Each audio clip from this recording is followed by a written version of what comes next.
লোভ আপনার অন্তরের আরো একটা শত্রু।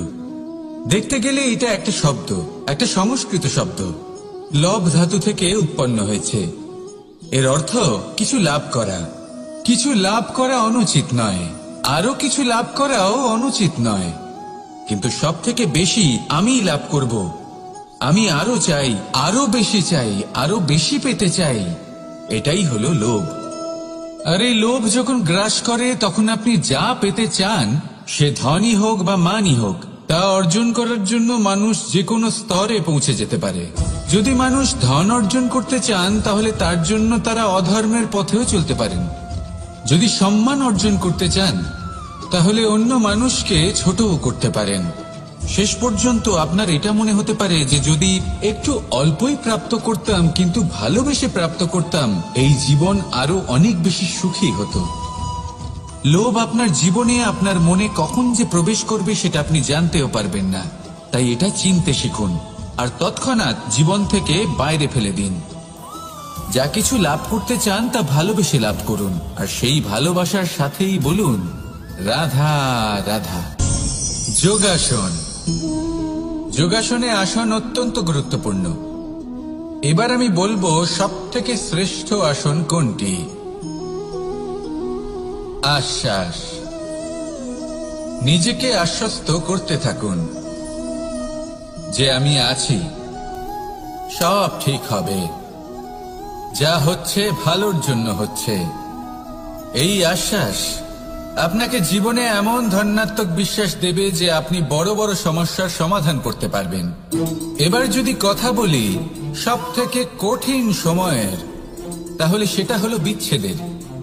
যা মা সীতাকে সহ্য করতে হয়েছে শ্রীরামের জন্য, রাধা কৃষ্ণকেও সহ্য করতে হয়েছে। যে ব্যক্তি বিচ্ছেদের সময় সঠিক পথে চলে এসেছে সে জীবনে অনেক শ্রেষ্ঠ স্থানে অবশ্যই পৌঁছতে পারবে। এবার যদি কথা বলি সবথেকে জরুরি এবং গুরুত্বপূর্ণ সময়ের, তাহলে সেটা হলো সংযোগ। সকলকে সাহায্য করতে থাকুন। আপনি অন্যদের সাহায্য করে তাদের যত আনন্দ দিতে পারবেন ততটাই আনন্দ আপনারও জীবনে অবশ্যই আসবে। আসুন আর আমার সাথে ভালোবেসে বলুন রাধা রাধা। কাম তৃতীয় পুরুষার্থ। এবার অধিকাংশ মানুষই কাম বলতে বিলাসিতা, বাসনা, লালসা মনে করে ফেলে। আসলে এমন কিছুই নয়। কামের বাস্তবিক অর্থ কি? কামের বাস্তবিক অর্থ হল কামনা। প্রতিটা ব্যক্তি, প্রতিটা মানুষ, প্রতিটা জীব এই সংসারে কোনো না কোনো বিশেষ কারণে আসে। সেই কারণকে পূর্ণ করার জন্য কর্ম করাকে কাম বলে। এখন সেটা সবার জন্য ভিন্ন হতে পারে। কারোর কাছে সেটা জ্ঞান অর্জন করা হতে পারে, আবার কারোর কাছে নির্মাণ করা হতে পারে। কারোর জন্য পরিবারকে সঞ্চালন করা হতে পারে, আবার কারোর জন্য এই সংসার থেকে পাপ দূর করা হতে পারে। কিন্তু সবথেকে গুরুত্বপূর্ণ হলো যে মানুষ যেন নিজের কর্ম ঠিক করে করে, সম্পূর্ণ যত্ন নিয়ে করে। তৃতীয় পুরুষার্থ মানে এই কাম। এটার অনুচিত অর্থ নিজেকে বোঝানো মানেই সমগ্র জীবনকে অর্থহীন করে দেওয়া। তাই প্রেম দ্বারা আপনার এই সংসারে আসার কারণটাকে অনুসন্ধান করুন, আর এই প্রেমের সাথেই বলুন রাধা রাধা। ক্রোধ আপনার অন্তরের আরো একটা শত্রু। এই ক্রোধ আসলে কি? আপনার মনের এক ভাবনা, যা আপনার মনেই উৎপন্ন হয়। এই মন আত্মার সাথে যুক্ত থাকে। এখন একটা ভাবনা যা আত্মার সাথে যুক্ত থাকে তাকে অনুচিত কেন বলা হয় সেটা বোঝার চেষ্টা করুন। ক্রোধ কখনো কখনো জরুরি হয়, বিশেষ রূপে তখন যখন আপনি সঠিক পক্ষে দাঁড়িয়ে রয়েছেন এবং সামনের ব্যক্তি অধর্মের পক্ষে রয়েছেন আর বিনম্রভাবে মানছেন না। যেমন শ্রীরাম ক্রুদ্ধ হয়েছিলেন সাগরের ওপর। ওটা উচিত ছিল, আর তা ততক্ষণই উচিত যতক্ষণ আপনি ক্রোধকে নিয়ন্ত্রণ করছেন। যদি ক্রোধ আপনাকে নিয়ন্ত্রণ করতে শুরু করে তাহলে পরিস্থিতি এমনও হতে পারে ধরুন একজন ব্যক্তির প্রতি ক্রোধের কারণে আপনি তার ক্ষতি করতে চান। আপনি একটা কয়লা হাতে নিলেন, আর সেই কয়লা সামনের ব্যক্তির ক্ষতি করার পূর্বে আপনার হাত জ্বালিয়ে দেবে। ব্যাস, ক্রোধ এটাই করে। সর্বপ্রথম আপনার ক্ষতি করে, আপনার বিবেক হরণ করে নেয়, আপনি আপনার নিয়ন্ত্রণ হারিয়ে ফেলেন, আর সবকিছু নষ্ট হয়ে যায়। বেশিরভাগ মানুষ ক্রোধে এমন সিদ্ধান্ত নেন যে সেটা তাদেরই বিনাশের কারণ হয়ে দাঁড়ায়। আর কিছু মানুষ বলেন যে আমাদের জীবনে এত যন্ত্রণা আছে, এত সংকট আছে, যে ক্রোধ উৎপন্ন হবেই। আর এরকম সময় এটাই উচিত হবে যে আপনি নিজেকে ক্রোধের থেকে দূরে রাখুন, আর তারপর সমস্যার নিবারণ করুন।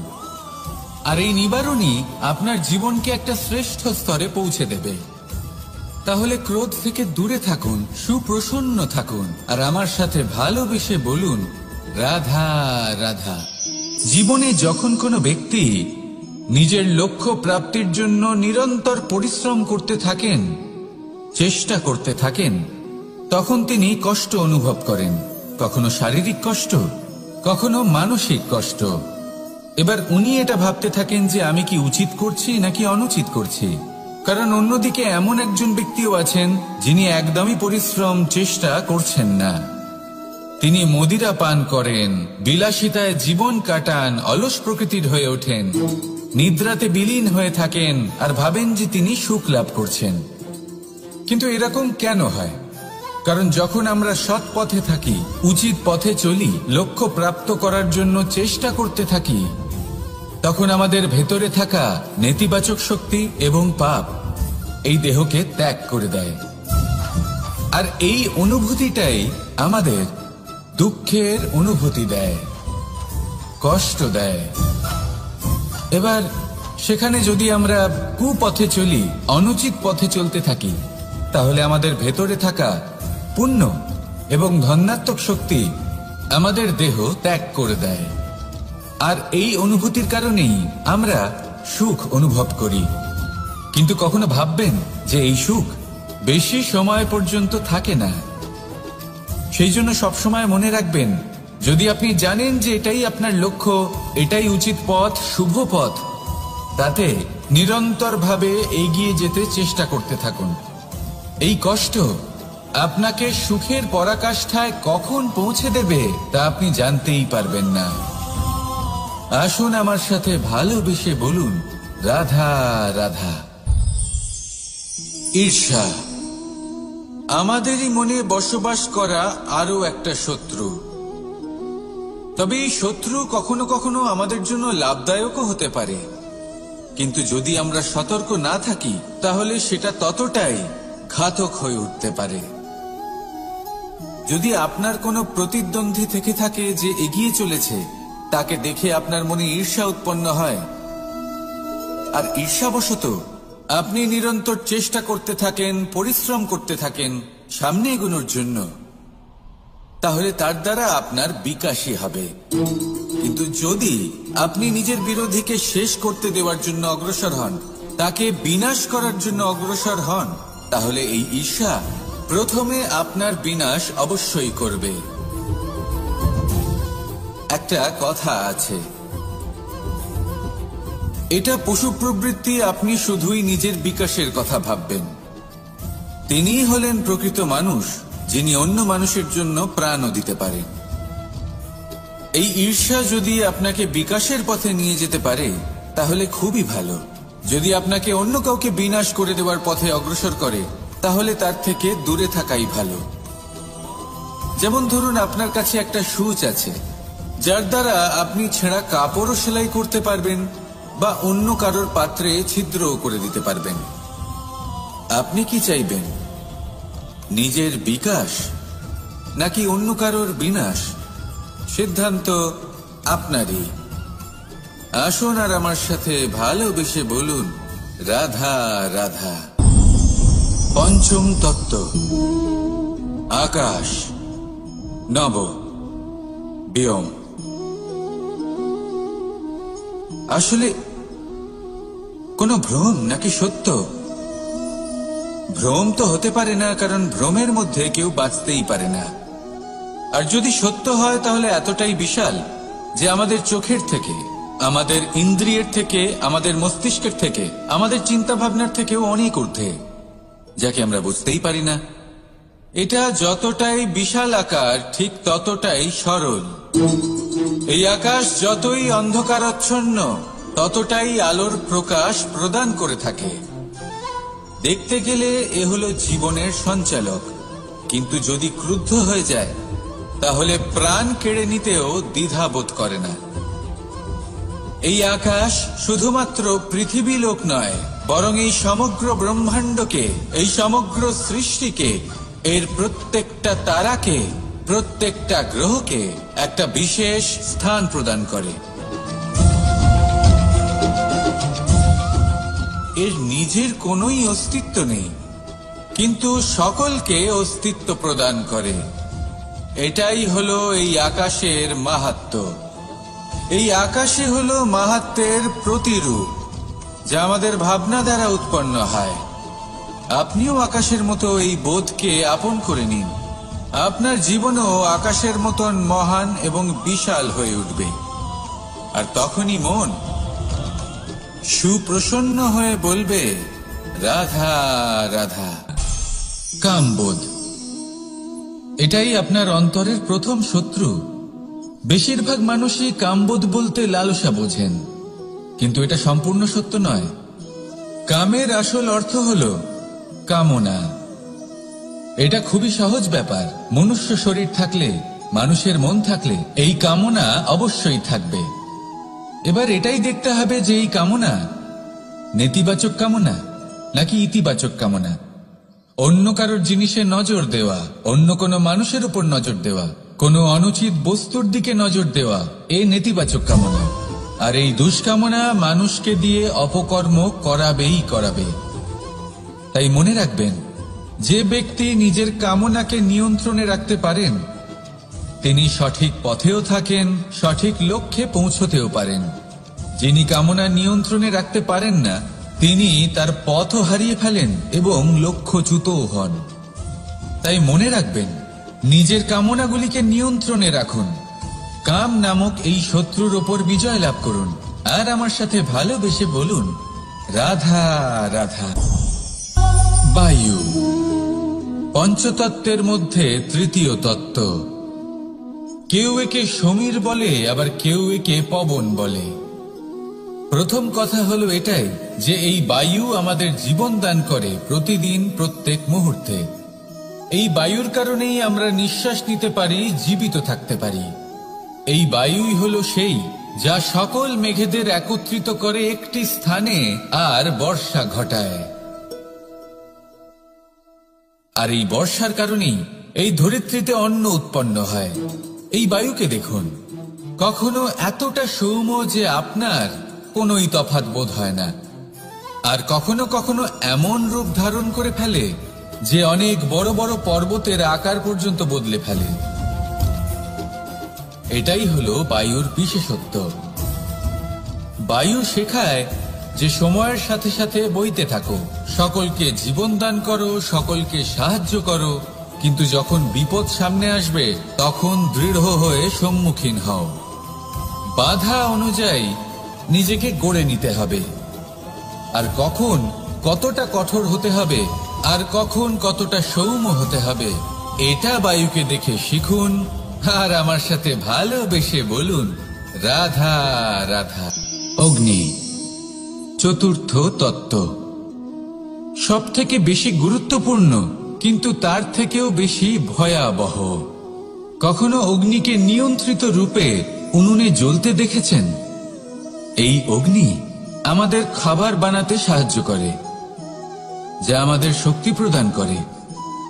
কিন্তু এই অগ্নি যখন বিচলিত হয়ে, অনিয়ন্ত্রিত হয়ে কোন বনের আগুন হয়ে ওঠে তখন মহা বিনাশ ঘটে যায়।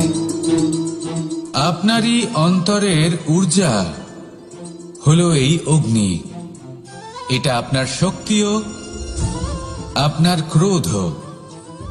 একে ব্যবহার কিভাবে করবেন তা আপনারই হাতে। যদি কোনো ব্যক্তি নিজের অন্তরের এই ঊর্জাকে ব্যবহার করেন শক্তির রূপে, তাহলে সে বিকাশ ঘটাতে পারে, নির্মাণ ঘটাতে পারে। কিন্তু যদি কোনো ব্যক্তি তার অন্তরের ঊর্জাকে বিধ্বংসী অস্ত্র বানিয়ে ফেলেন, তাহলে নিশ্চিত রূপে মহা বিনাশ ঘটতে পারে, যাতে বিনাশ তারও অবশ্যই হবে। অনেক বছর পূর্বে এমনই এক আগুনের দ্বারা এই সুন্দর পৃথিবীর নির্মাণ হয়েছিল, আর অনেক বছর পূর্বে এমন এক আগুনেই সমস্ত জীব এবং সংসার বিলুপ্ত হয়ে গেছিল। এবার আপনি আপনার অন্তরের ঊর্জা দ্বারা বিনাশ ঘটাতে চান নাকি নির্মাণ ঘটাতে চান, সেই সিদ্ধান্ত আপনারই। আসুন আমার সাথে ভালোবেসে বলুন, রাধা রাধা। জীবনে যদি আপনি বন্ধু লাভ করতে চান, তাহলে আপনাকে অনেকগুলো কাজ করতে হবে।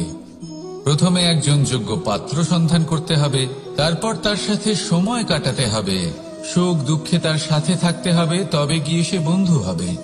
কিন্তু যদি আপনি শত্রু খুঁজতে চান, তাহলে কোথাও যাওয়ার দরকার নেই, কারণ আপনার সব থেকে বড় শত্রু আর কোথাও নেই, আপনারই মনের মধ্যে, আপনার চেতনায় রয়েছে।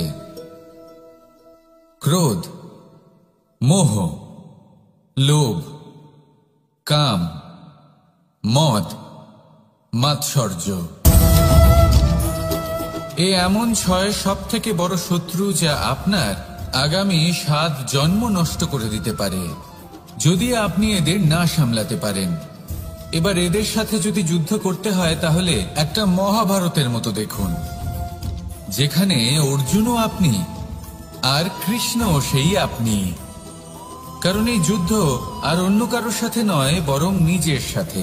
এগুলো অন্তর মনের যুদ্ধ, আর এটা জয় করা যেতে পারে নিয়ন্ত্রণ এবং অনবরত চেষ্টার দ্বারা।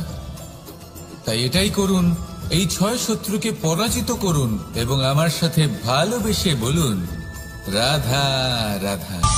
বিষ এবং অমৃত, এর ভিত্তিতেই সংসার চক্র চলতে থাকে। যখন সমুদ্র মন্থন হয়েছিল, তখন এই দুই প্রাপ্ত হয়েছিল। প্রথমে বিষ পাওয়া গেল, তারপর অমৃত। জীবন মন্থন করলেও এগুলো লাভ করা যায়। এবার এই যে বিষ, তা হলো অমৃতের থেকে অনেক বেশি শক্তিশালী এবং সেই জন্যই অনেক বেশি ঘাতকও।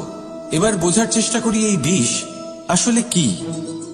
যে কোনো বস্তু বা কোনো ভাব যদি মাত্রার থেকে বেশি পরিমাণে আপনার কাছে থাকে, প্রয়োজনের থেকে বেশি আপনার কাছে থাকে, তাহলে সেটা আপনার কাছে বিষ সমান হতে পারে। তা সে ধন হোক, শক্তি হোক, সম্মান হোক, ইত্যাদি ইত্যাদি। যদি আপনার কাছে এমন কিছু থেকে থাকে যা মাত্রার থেকে বেশি পরিমাণে আপনার কাছে আছে, তাহলে তাকে ভাগ করতে শিখুন।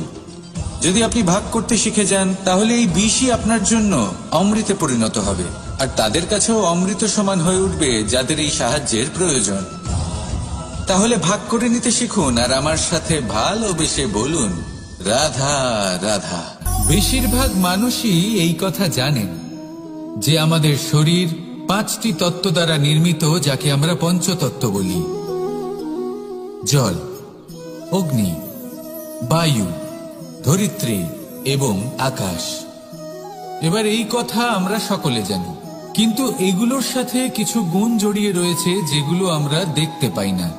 যদি এই গুণগুলি আমরা আত্মসাৎ করতে শিখে যাই, তাহলে সাক্ষাৎ পরমেশ্বরের দর্শন আমরা পেতে পারি। যদি কথা বলি প্রথম তত্ত্বের, জলের কথা, জল যা প্রত্যেক জ্বলনকে শীতলতা প্রদান করে। এই জলকে দেখুন, যা শুধু প্রবাহিত হতে জানে, থামতে জানে না। জল পাথরের সাথে সংঘর্ষ করতে জানে, যার পথে অনেক বাধা আসে, কিন্তু সে প্রবাহিত হতে থাকে। নিরাকার হলো এই জল, যে কোনো পাত্রেই রাখুন না কেন, তার আকার ধারণ করে নেবে। এটাই হলো এর বিশেষত্ব এবং এটাই হলো আমাদের শিক্ষা। কিভাবে প্রবাহমান থাকতে হবে, কিভাবে আমাদের থামলে চলবে না, তাতে আমাদের পথের মধ্যে যতই যেরকমই সমস্যা আসুক না কেন, আমাদের এই জলের মতোই নিরাকার হয়ে যে কোনো পরিস্থিতিতেই প্রবাহমান থাকতে হবে।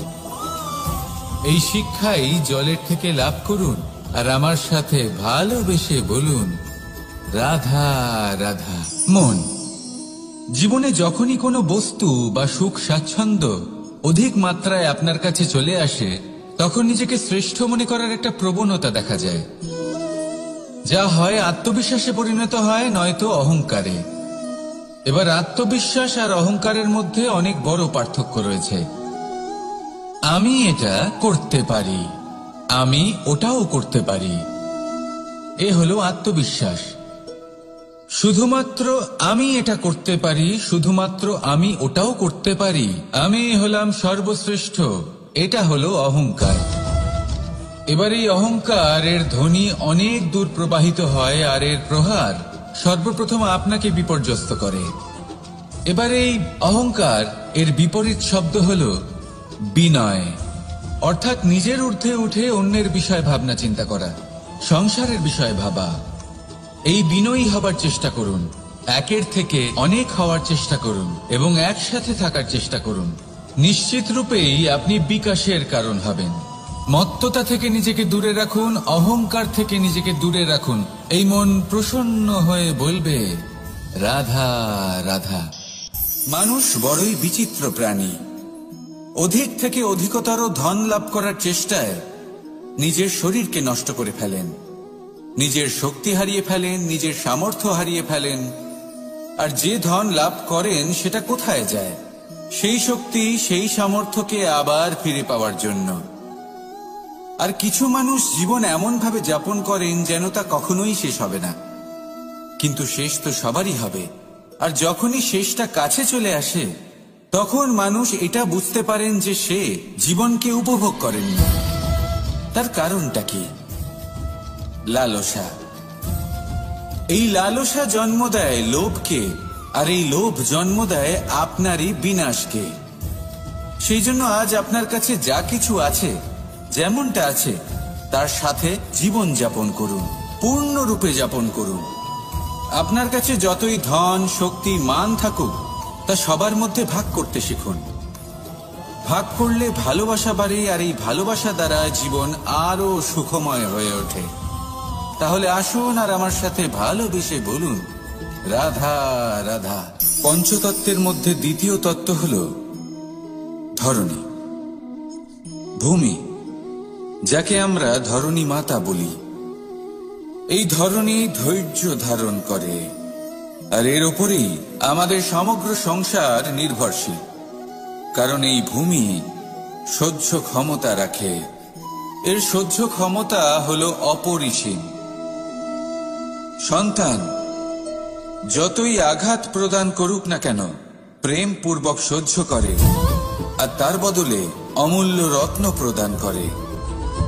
সন্তান যদি হাল চালায়, তাহলে তার বদলে তাকে অন্ন প্রদান করে। এটাই হলো ধরণী। এবার এর থেকে আমরা কি শিক্ষা পেতে পারি? এটাই যে কারোর জন্য কিছু করা বা কাউকে কিছু দেওয়া মনে কোনো কামনা ছাড়াই। আর এই কথাটা বুঝে যান, যদি কারোর জন্য কামনা না রেখে বা কোনো পাওয়ার আশা না রেখে কারোর জন্য কিছু করেন বা কারোকে কিছু দেন, যদি এটা আপনি শিখতে পারেন, তবে আপনি ভালোবাসতে শিখে গেছেন। আর সেই জন্যই এই ধরিত্রীকে মাতা বলা হয়। কারণ মাতা শুধু উনি নন যিনি গর্ভে সন্তানকে ধারণ করেন, মাতা তো উনিও যিনি জীবন বাঁচতে শেখান, যিনি জীবন বাঁচার উদাহরণ প্রদান করেন।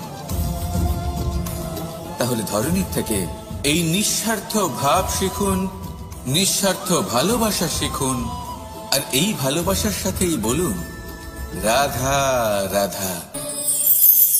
কোনো বাড়িতে, কোনো পরিবারে যখন কারোর জন্ম হয়, তখন তা কত সুখের মুহূর্ত হয়।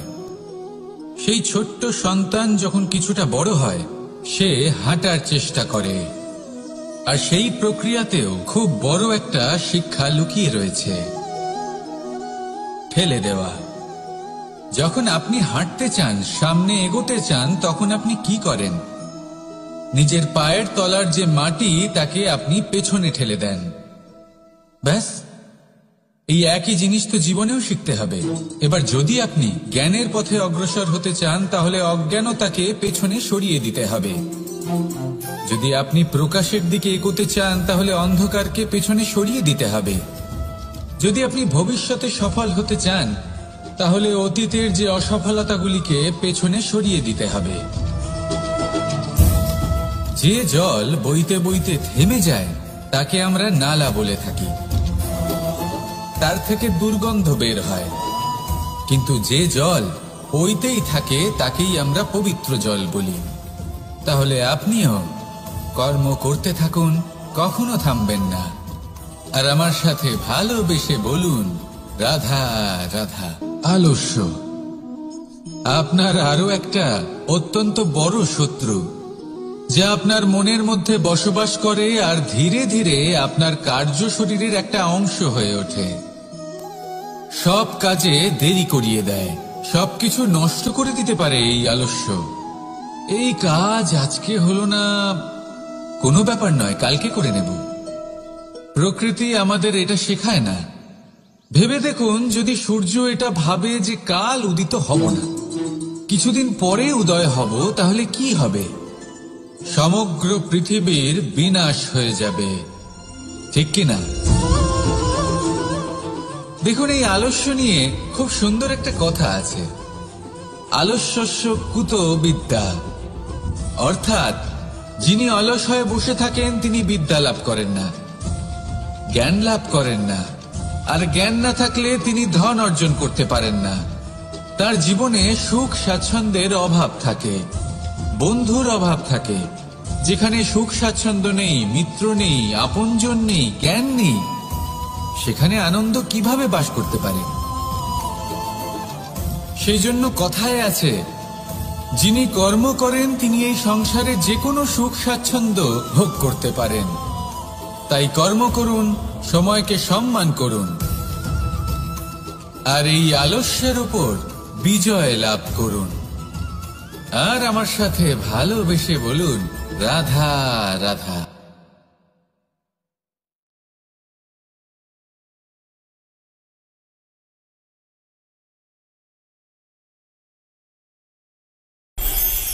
কর্ম কে করলেন আর কে নিজের প্রাণ হারালেন? রেশমের কীট আর লাভবান কে হলেন? মনুষ্য জাতি। এর দ্বারা আমরা কি শিক্ষা পেলাম? যে এই সংসারে আমরা যে কর্মই করি, সৎকর্ম করি বা অপকর্ম করি, তার থেকে লাভবান যে কেউ হতে পারেন। আমাদের বন্ধু হোক, পরিবার পরিজন হোক বা সংসারের যে কোনো ব্যক্তি হোক, যে কেউ লাভবান হতে পারেন, কিন্তু সেই কর্মের ফল কিন্তু আমাদেরই ভোগ করতে হয়। যদি আপনি সৎকর্ম করেন তাহলে তার শুভ ফল আপনিই পাবেন। তার থেকে লাভবান হয়তো এই সংসারে যে কেউ হতে পারেন। সেরকমই যদি আপনি অপকর্ম করে থাকেন, তার থেকে সংসারের যে কোনো ব্যক্তি যতই লাভবান হোক না কেন, তার থেকে ক্ষতি আপনাকেই ভোগ করতে হবে। তাহলে আপনি কি সুফল চান নাকি ক্ষতিগ্রস্ত হতে চান, সেটা নির্ভর করছে আপনার কর্মের উপর। তাহলে ভেবেচিন্তে কর্ম করুন আর আমার সাথে ভালোবেসে বলুন, রাধা রাধা। আজ আমি আপনাদেরকে 3টি প্রশ্ন করব। তাহলে প্রথম প্রশ্ন, এমন কে আছে যার ওপর আপনি অনর্গল প্রহার করার পরেও সে হাসে আর আপনাদেরকে আনন্দ দেয়? আপনাদের উত্তর হবে ভূমি বা বৃক্ষ। দ্বিতীয় প্রশ্ন, এমন কে আছে যে আপনার কিছু না বলাতেও সব জেনে যায়, সব বুঝে যায় আর নিঃস্বার্থভাবেই আপনার সাহায্য করতে থাকে? এবার আপনাদের উত্তর হবে ভাই বা বন্ধু। আর তৃতীয় প্রশ্ন, এমন কোন ভগবান আছেন যিনি নিজে বিষ পান করে আপনাকে জীবনের অমৃত প্রদান করেন? আপনি হয়তো উত্তর দেবেন মহাদেব। যদি আপনার উত্তর এইগুলি হয় তাহলে সেই উত্তর ভুল।